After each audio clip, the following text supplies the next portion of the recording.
Welcome to hour 2 of As Goes Wisconsin. And yes, that was accurate. She is a new mom. We are going to talk to her coming up at 11:50. I can't wait. Little girl came yesterday afternoon. We're not telling you her name. We're not going to reveal that until Kristin joins us. But we've been giving hints all morning with bumper music as to what the little one's name is. We have quite a few correct guesses already too.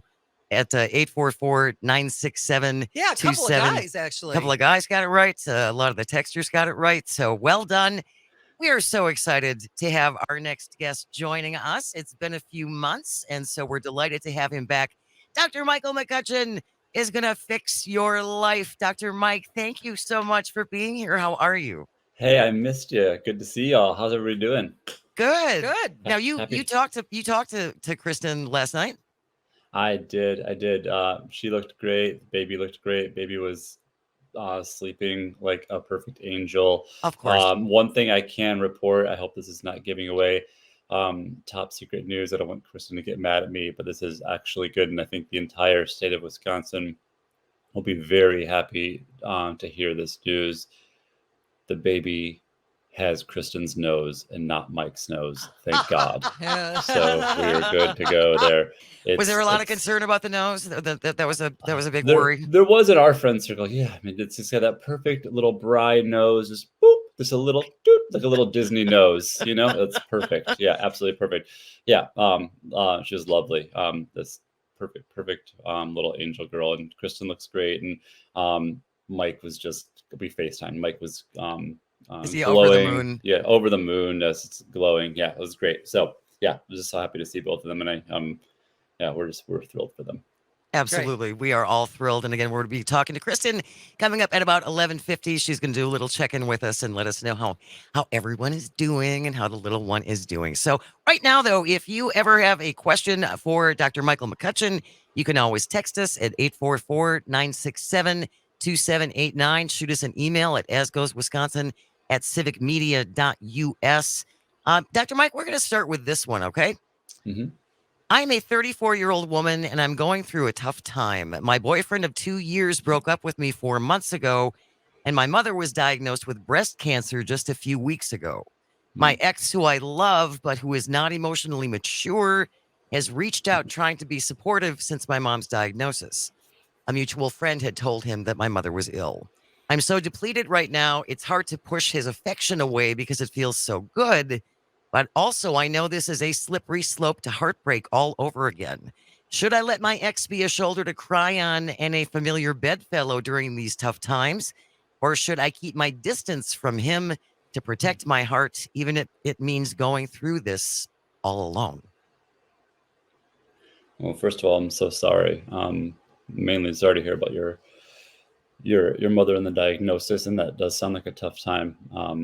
Just sort of a lot of compounding things all at once. And well, I'm rereading through this now and seeing these things. And I don't know about you, Jane, but for me, a couple of things sort of jump off the page. And I'm not sure for our listeners, sort of, kind of actually buzz your ears. Sort of these affect or emotional words can kind of get you. The things that are getting me here are like these phrases like emotionally immature and slippery slope.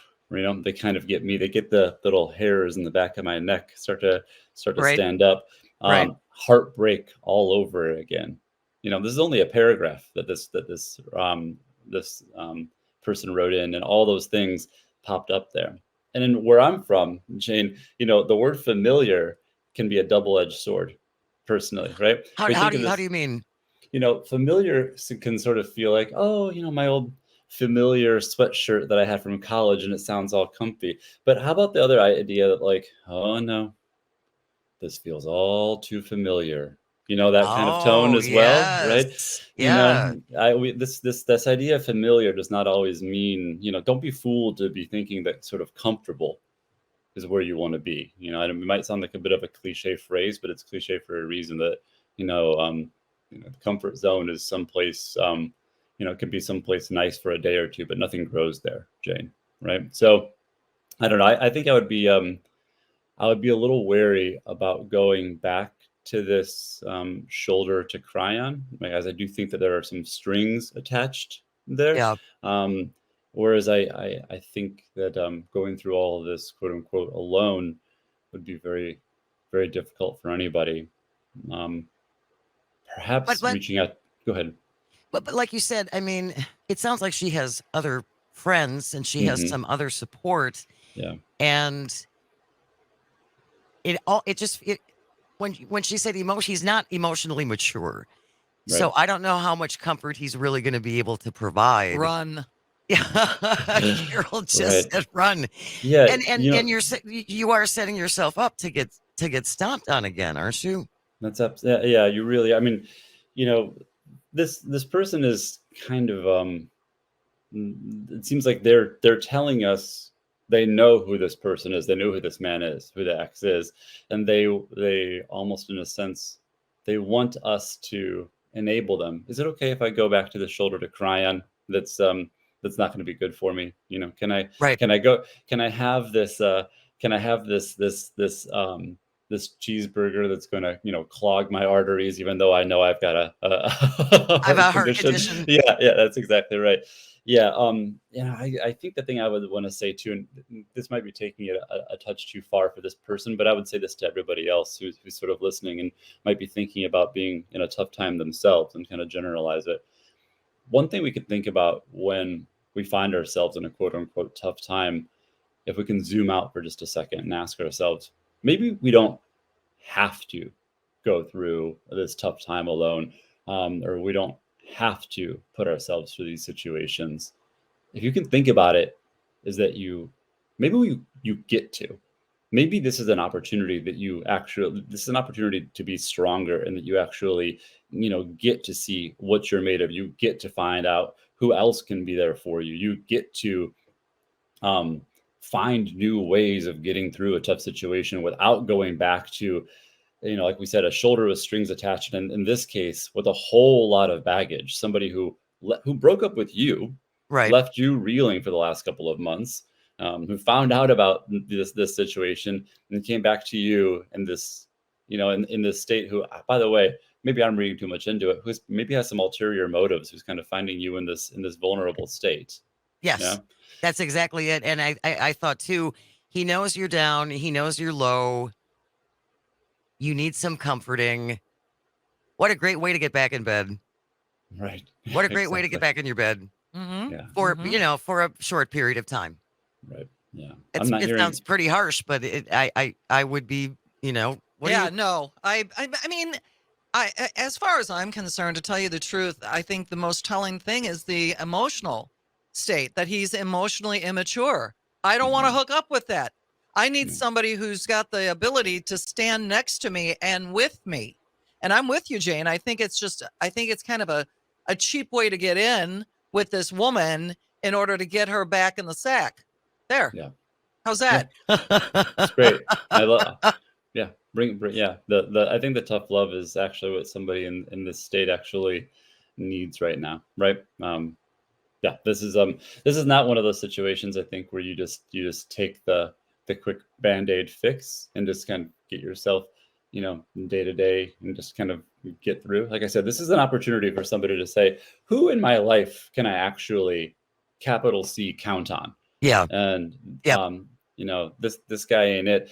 And he showed that to you months ago, right? Has he had did HGTV come in and give him a complete personality makeover that we're not aware of in the last 90 days that we don't know? Because if that didn't happen, I think you say thank you so much for reaching out, and I really do appreciate it, and I appreciate the well wishes. And if I need something, I'll let you know. And yeah, like you said, reach out to friends, reach out to family, do the things that you know that you need to do, right? Get your sleep, eat well, spend time with your mother, do all the things that you need to do for yourself, right? Right. But this idea of having, the comfort of of of a bedfellow, I think you'll be actually comforting him more than he'll be comforting you, is how this is going to turn out in the end. Absolutely. Absolutely. And I also think, because she said that they have mutual friends, This is a way for him to make himself look like a good guy to the Oh, mutual friends, right? Jane. Yeah. I think you're right about You that. know, Yeah.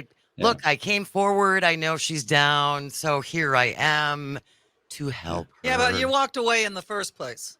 I don't want you back. You walked away from me. You know what Carol Sign would say on her life coach door, Dr. Mike? Tell me. Yeah, what It would would say? be run. Am I Yeah. a little too brutal? No. He's so eloquent, and I'm just so blunt. It's like no. And to tell you the truth, if I was her friend, I would be. If I was a female friend of hers, I'd be like, okay, we really got to sit down and talk about this. You don't want to do this. Right. Yeah. Exactly. That's what good friends are for. To be honest with you, you'd say that to me. For sure. You know, Right, Dr. Mike? Friends have to share hard truths sometimes. That's what makes you a good friend. That's what makes you a great friend, right? Is it true or is it not true that people show you who they are the first time, right? So unless this person comes to you and says, let me tell you about how I did you wrong and how I've learned from that, let's start from there, right? And let's have this, but that's not what's happened here, right? This Right. person showed you who he was, and you're coming to us even saying, nothing's changed here. I just want a fix of this old thing, right? So let's not walk down the slippery slope knowing exactly what it is. Let's take good care of it. Let's take, at this downtime, at this tough time, actually, let's take exquisite care of ourselves. And that's not what this is. No, it sure isn't. I love that term, exquisite care. Exquisite care. We'll put that on a t-shirt too. Dr. Michael McCutcheon is our resident life relationship career coach who draws on his clinical training in counseling psychology to help improve relationships, set and achieve goals, and just fix our lives overall. So glad to have you back, Dr. Mike. It's wonderful, wonderful to see you. And I'm sure you're gonna be coming by one of these days to see the little ones. So hopefully when the next time you're in Milwaukee, we can get together and coo over her together. I can't wait. It's Sounds good to great. see you all. You too. Thank Nice you, to Dr. meet Mike. you. Stay with us. As goes Wisconsin, we have Matt Mueller coming up at 11:30. We're going to talk movies okay. and Hollywood and popcorn. Don't go away. As goes Wisconsin on the Civic Media Radio Network.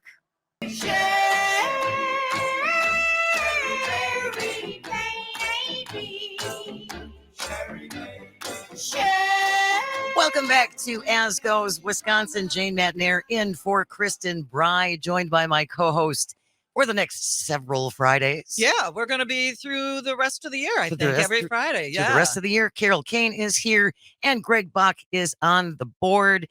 Little girl came Yeah. yesterday afternoon. Right. We've been giving you hints all morning with the bumper music as to what her name is. I'm an idiot. I can't. I've got nothing. I lost to Greg for the news thing, and now I'm sitting here. I don't know. I have no idea. Well, we didn't see this before, but we got a comment on the live stream from Robin Allen saying, welcome, Carol, Miss Mama K, but show is great, in great hands with this girl, powerhouse, epic. Don't take it personally, Greg. I do not. I am standing Well, that's by very legends. That's very nice. Oh, that's very sweet of That's you. very, very nice. Another guest came in from the 541. My name guest for the baby, Patsy Bennett Bach Semproni. No, nothing about no. I had nothing to do with this child. Patsy. Huh. Patsy Bennett. That's a beautiful name, Patsy. Patsy is a nice name. Okay. A lot of people got it right, actually. And if you want to still take a guess, this is just for bragging rights. 844-967-2789, 844-96-PARTY. Kristin is going to be joining us at 11:50 with an update, and that's when we will have her reveal their little girl's name. But everything's Excellent. good. Everybody's fine. And Yep. she shared some pictures with us Mhm. yesterday, and she genuinely was probably the prettiest pregnant person I have ever seen. Yeah, she looked pretty Literally, good. all through her pregnancy, she just looked great. I looked She- like I'd been dragged behind a 150. She recognized that fact too. She said things like, I realize how much easier the pregnancy for me was and for a lot of other people. And, I don't know why. I'm not gonna speculate. I'm not a doctor. Right. But yeah, this has been a very interesting process to go through next to someone, watching them go through Sure. For Yeah. sure. Well, My pregnancies were terrible. I had were terrible. both of them No, bad? both of them were bad. Yeah, both of them were bad. with my son, Liz was actually a pretty easy baby. She would eat and be down for 4 hours, eat down 4 hours, that kind of a That's thing. great. Alex, unfortunately, my water broke at 21 weeks, and that landed me in the hospital for Ooh. 7 weeks before he was born. Wow. And then when he cooked as long as he could, and he was like 4 pounds when he came out. Oh, And teeny. but my problem with Alex was he stopped napping at 9 months. He 9 just months. stopped napping. Just stopped. Nope, not going to do it. And I would put him in his crib just to try and see if he could calm down a little bit. And that was another little thing about that little stinker too. He's 30 years old now, but he got himself up. He was able to stand really early. Wow. So he pulled himself up in his crib, and he would stand and hold onto the railing and just scream and rock. And I would just go. And finally, I ended up, when I would like try to lay down on the couch, I'd put him between the crux of my knees so I could feel him if he was moving. Right. But he was having none of it. None of it. None. What when you first got home from the hospital, what was the most challenging thing? Do you remember? I know, but obviously your pregnancies were very different. Right. But I was not a great nurser, if you know what I mean. I do. I was not a big producer. And not everybody is, and No. it just doesn't work for everybody. I will tell you, this is kind of a funny story, because he had to stay in the hospital for a month after he was born because Sure. he was in the NICU. Sure. And I would have to go home and try and produce something. They wanted him to have mother's milk. And I will never forget getting in at St. Joe's. I got in the elevator, and there was a woman who was half my size. Half my size. I'm 5'10". And she's got 2 mason jars filled. And I've got like a tablespoon. I never felt like such a failure in all my life. Oh, that's terrible. I was just like, I looked over and I go, seriously? She goes, oh, I know, I can't. It's just, it just keeps coming. Oh my goodness. But that was a challenge for me, and trying to get him to nap. Yeah. And there's got to be a lot of pressure, and we talked about this some with Kristin about everyone becomes an expert then, right? When you're the new mother and everyone wants to give you their expert advice, and there's all these Facebook groups and all these other groups, and it's hard. What do you mean you're not nursing? What do you mean you don't use this kind of stroller? And what do you mean? So it's got to be a lot to navigate, and I can see how you could be made to feel badly in about 97 different ways. And now it's even worse with all of the, like you said, with all the social media outlets and things like that. Right. I didn't have any of that. I had my daughter's 34 and Alex is 30. So, this was pre all the social media. Exactly. Yeah. But I think that was probably, and, just being a new mom can be nerve-wracking. For sure. And I wish Kristin the very best, and I'm sure she's going to be a wonderful mom, but I want her to know that there will be challenges that will, like, I remember walking out at the front door, and going and sitting on the stoop because I couldn't get Alex to calm down. And I was like, I got to get out of here for a minute. I'm going to lose my mind. I'll put him someplace safe where I know he's safe, but I need to go out and get some fresh air. And I remember sitting on the stoop and just crying. I'm like, what am I going to do? How am I going to calm this kid down? Is it going to be like this for the rest of our lives? Right. Well, he came around. In your household, I find that so shocking. that he came around. All right. We got the news coming up at the bottom of the hour. When we come back, on Milwaukee.com's Matt Mueller will be joining us. I'm really excited to talk to him, particularly about this movie called Dumb Money. My girlfriend saw it. She said it was hilarious. The trailer is priceless, and I think that's going to be really, really interesting. We'll talk to you about the writer's strike is over, and we'll see, how much longer it's going to take to get the actors back. Stay right here. We will be back right after this. This is As Goes Wisconsin on the Civic Media Radio Network. 2 fools, you for wanting me for putting you down.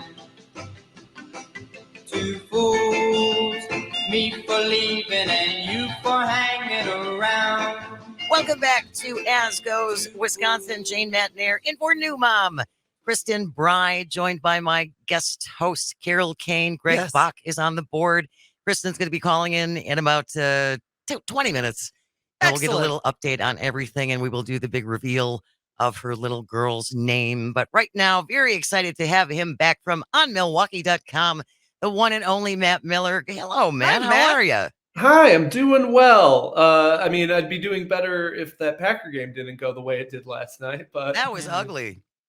I watched The Golden Bachelor and Bachelor in Paradise instead, and honestly, really thought that I made the wiser choice of the options. I did not expect that to be like the good choice. I forgot that Golden Bachelor was on. I did too. I completely forgot. Good. Let's start there because I want to hear. I want to hear all the deets about the Golden Bachelor. It's odd. It's this weird thing of like they're trying to be mature, because I do think the Bachelor franchise ran into trouble where it got so toxic and so ugly. And I think they're trying to get some of that out of the system. And what better way to kind of seem like a more mature version of your reality show than by hiring a bunch of 70 and 60-year-olds to be the stars of it.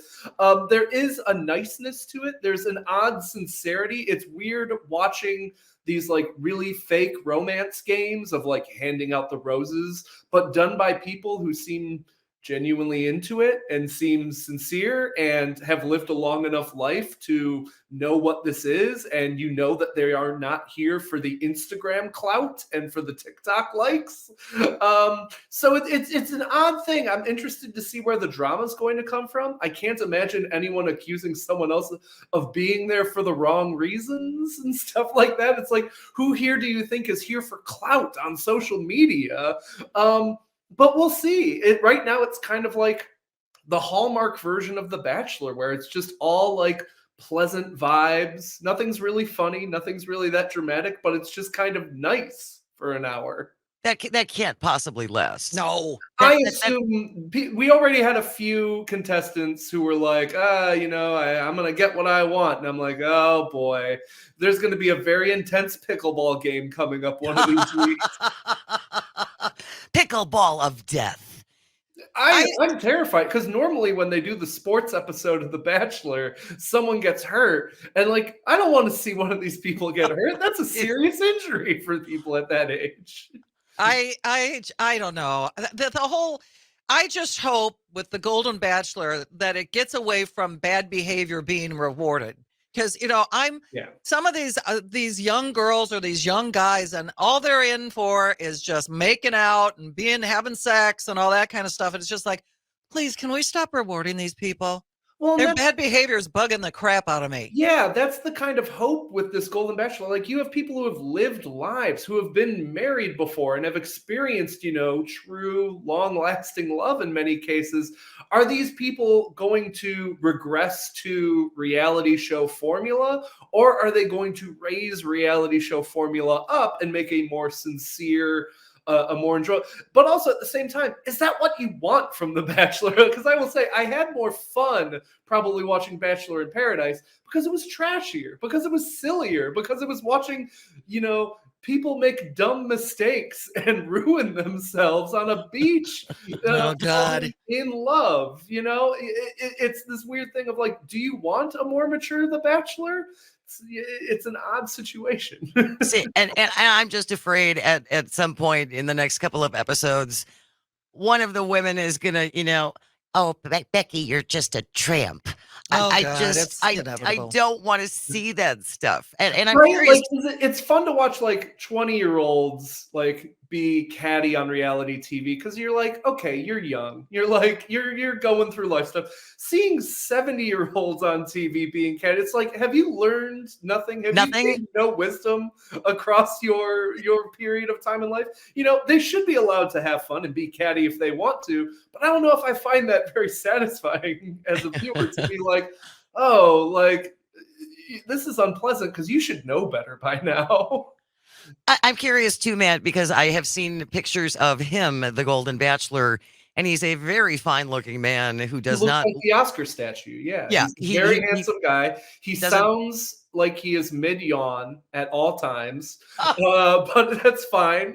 He's charming. He is not a problem so far. The people, the women competing on the show are not a problem. Everyone's really nice so far. I'm interested. It was also only an hour long, which is interesting because normally The Bachelorette is 2 hours long. Oh man. Yeah, last night I watched 3 hours of Bachelor programming, and let me tell you, brain is leaking out of my ears now. I was just going to say, you're very, very fluid considering that you had to watch 3 hours worth of The These Bachelor. are the first complete sentences I've been able to put together.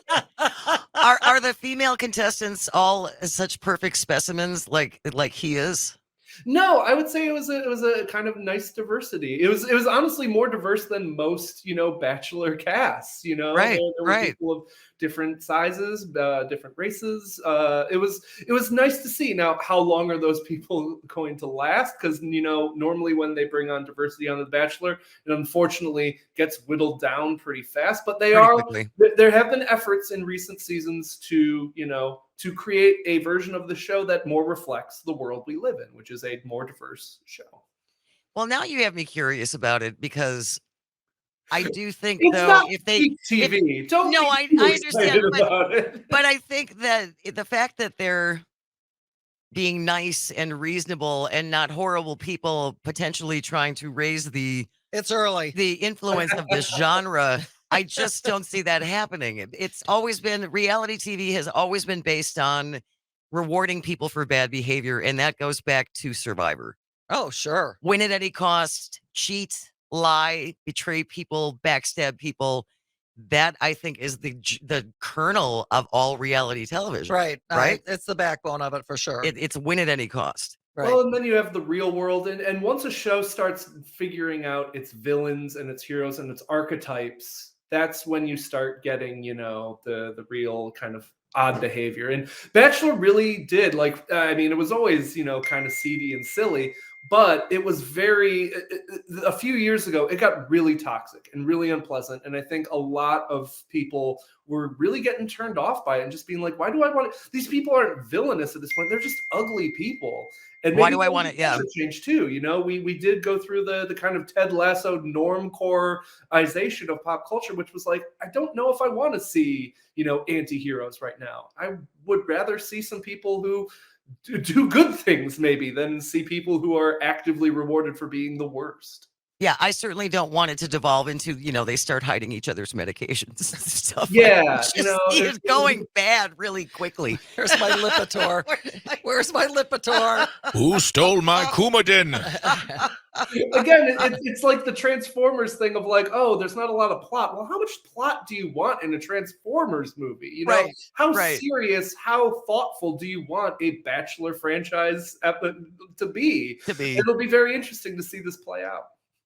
Matt Mueller is our guest. He's from onmilwaukee.com, talking all things movies and TV and Hollywood. And, well, at least the writer's strike is over. That's good news. Yes, and it sounds like the Screen Actors Guild and the studios are going to meet up early next week. I imagine things will start rolling downhill pretty fast now, in a good way. Rolling downhill as in like progress, not rolling downhill as in because now the studios can go to the Screen Actors Guild and be like, here's the deal the writers got. Would you like this as well? Because a lot of their issues were very similar. Concerns about AI, concerns about streaming residuals and being rewarded based on the success of a show beyond its original run. And, hopefully this gets everything back together. Now, there's still a lot to go through here. Even when these strikes are over, we're going to feel the ripples of them, similar to how when the film industry and the TV industry shut down for COVID, we realized a year later, oh, that's right. We went several months without being able to make anything. That pipeline got held up.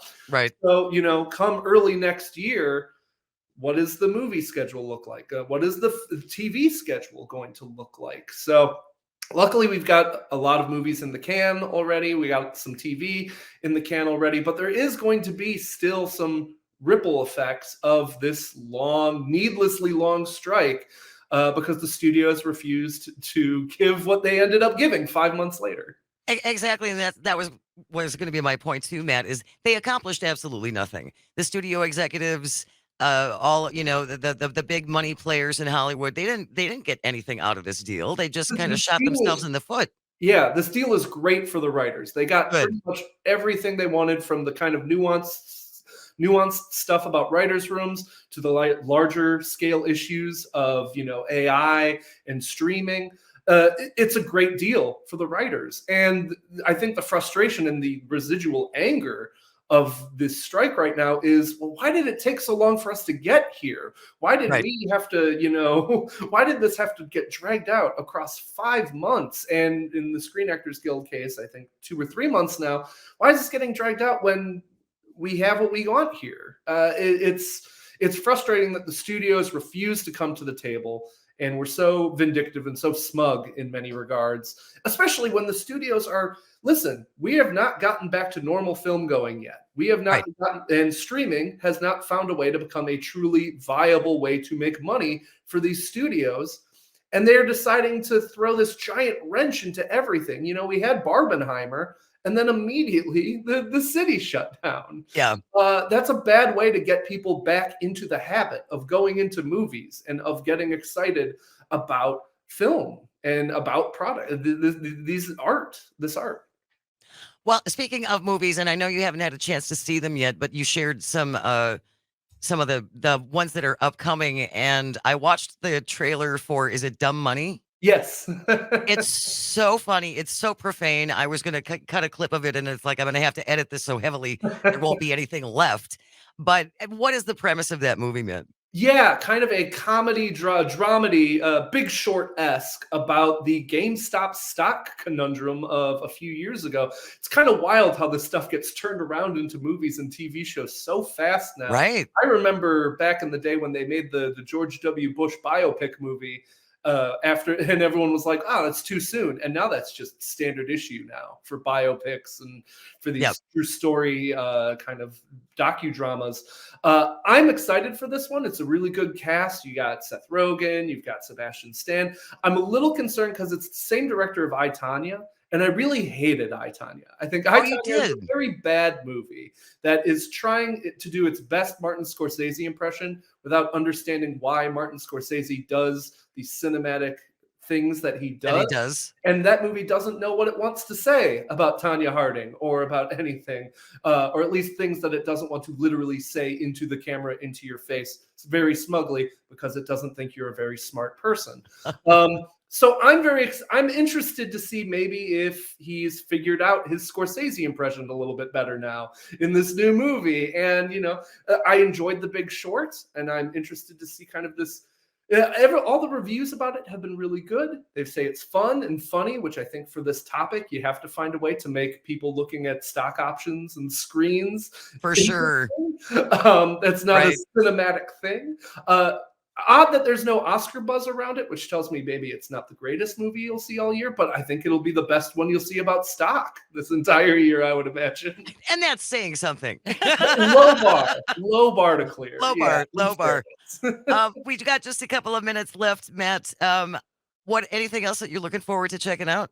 I mean, I said his name. I am excited for the new Martin Scorsese movie coming out next month, Killers of the Flower Moon. Early reviews are really good, really strong Oscar buzz. Lily Gladstone sounds like she's going to really pop in this movie. And I'm excited that it seems like a drama for adults is going to do well on the big screen again. There does seem to be a movement of possibly between Oppenheimer and this, maybe movies for adults are back. Or maybe it'll just be comic book movies again in a few months. Who's to know? Matt Mueller from onmilwaukee.com joins us the last Friday of every month. We will see you next month. Matt, thank you so very much. Say hi to your dad for us. And stick around. Coming up next, new mom Kristin is going to join us live. This is As Goes Wisconsin on the Civic Media Radio Network.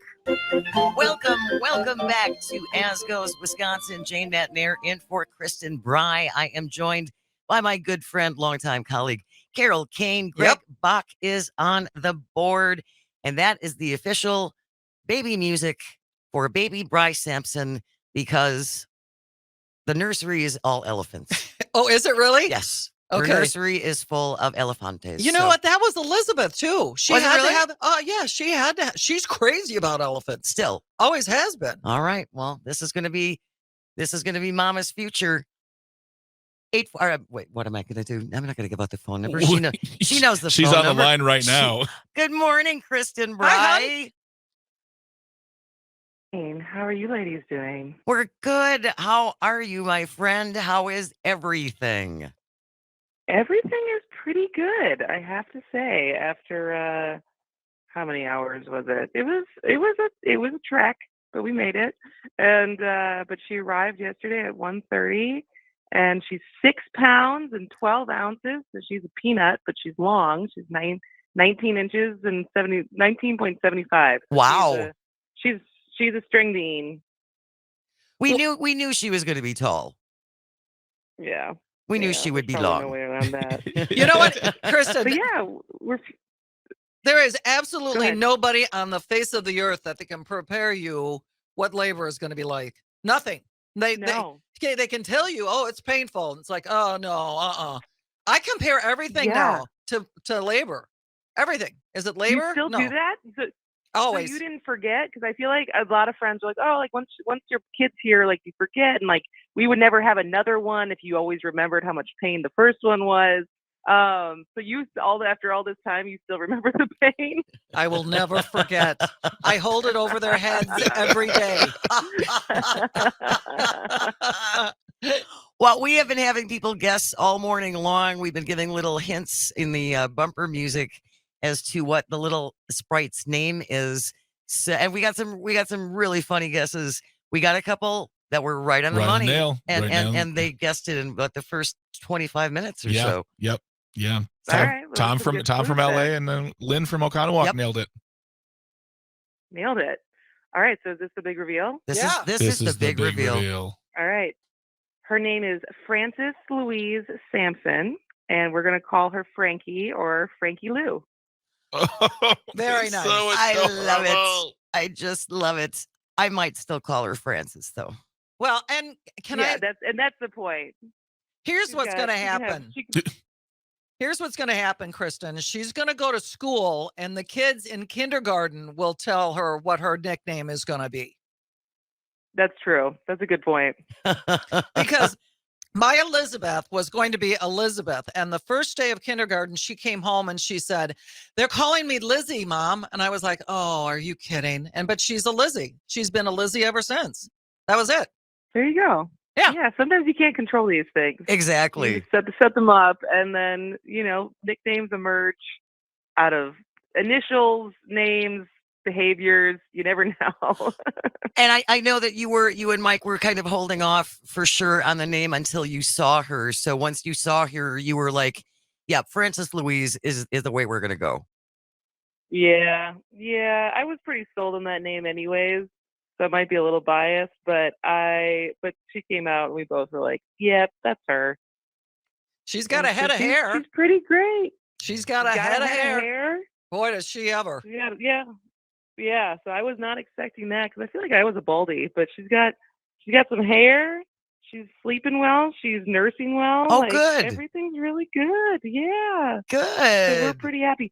The worst thing so far is that 6 weeks after back surgery, the accommodations for Mike not so great in the hospital. Uh-oh.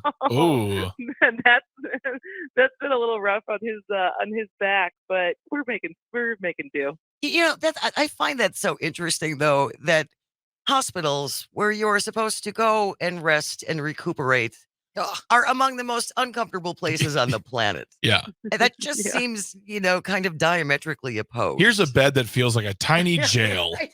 And here's the chair of death. Sit down, enjoy, sit for 9 hours, Enjoy it. With the crying baby. Yeah. When right. are you coming home, honey? I'm gonna come home tomorrow. Oh, okay. That's what I thought. So I'll be here today. Going home tomorrow. Starting to see family's gonna come over tomorrow. Nice. Debbie's very excited. I as you bet. might imagine. I bet.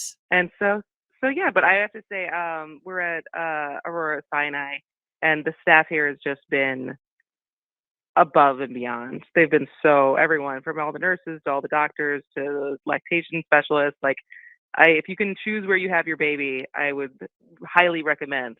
This is not a sponsored ad. Just bring your own chair. Yeah, exactly. And how is Mike doing? How is he proud papa? And does she have him Oh my God. twisted around her little finger already? Basically, Yeah.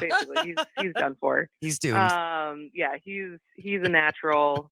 He was as useful as you can be in the position of how could I help during labor? And it's like, just be supportive.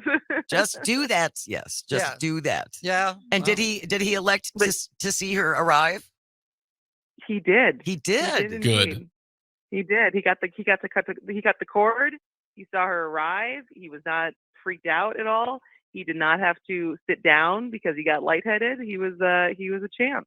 That's awesome. That's my mic. Yeah, baby. Well, we are all so delighted. Everyone here, Kristin at Civic Media, I posted in the general chat last night that she had arrived, and everybody's so excited and so happy for you and Mike, and we can't wait to meet her.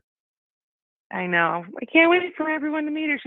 I'm pretty biased, but she does not look like a newborn alien that sometimes newborns can look like. At least I don't think she does. But like I said, I may be biased, but she's pretty cute.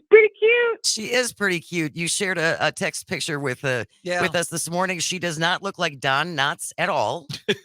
No, she's adorable. She is. She's a little sweet bean. You should be very, very proud. And I'm glad you made it through unscathed, if you will. Yes, I would say highly recommend epidurals. They make a big difference. Yes, That's what condolences to everyone who had to give a baby before or had to give birth before epidurals were a thing. And so we had a long talk with takeaway. Yeah, we had a long talk with Dr. Lyerly about that and the importance and the benefits of epidurals. Thank goodness, right? Yeah, truly. Well, we love you. Welcome to the world, baby. Frankie. Congratulations, Little Francis Kristin. Louise. Oh, Jade is so excited right now. I am. I really am. I can't wait for you guys to meet her and hold her. She's Yeah. pretty sweet. But thanks for taking care of the show. You guys have been sounding great all week. Thank you very much, Kristin. We love you. We love you. Take care. We will talk soon. Stick around for the news and then followed by Town Call. Thank you so much for joining us, texting, calling, listening, everything. This is As Goes Wisconsin on the Civic Media Radio Network.